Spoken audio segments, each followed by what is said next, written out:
There's been a lot of talk about the importance of Callum McGregor and whether he'll play or not tomorrow. How important is it for the club that we have more than one leader on the pitch? For example, we also have Joe Hart.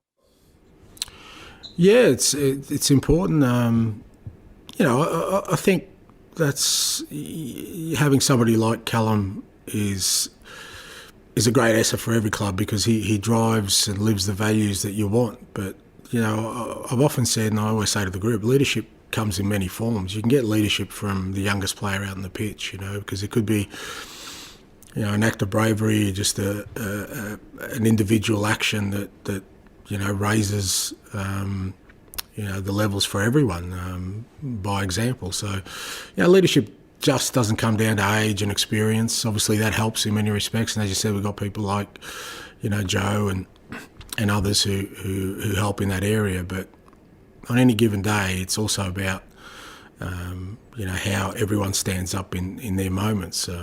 Leadership is Liel Abada having the composure to put the ball in the back of the net to inspire everyone to a victory. So, I'm really big on giving the responsibility to all the players that when they're out there, it's not about waiting on others for action. They can instigate it themselves, and within that you get some leaders, all over the place. I think you touched on even young players can be leaders. I mean, the likes of Matt O'Reilly, who's settled in fantastically well at the club, even as you mentioned, Abada. So how important do you think the likes of O'Reilly will be tomorrow as he plays in probably his first massive game for Celtic at Parkhead? Yeah, look, it'll be a great experience for him. And as you said, I thought he showed fantastic composure the other day.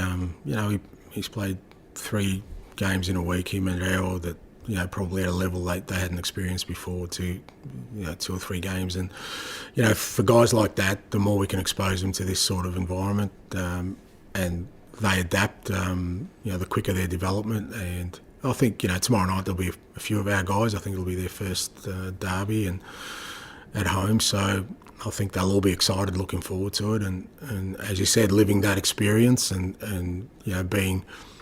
provided they stay positive through that, then it helps them grow, just not as players, as you said, it helps them grow as people, because you just feel a little bit more confident about yourself when you've been in the sort of hottest of environment and you've come through it successfully.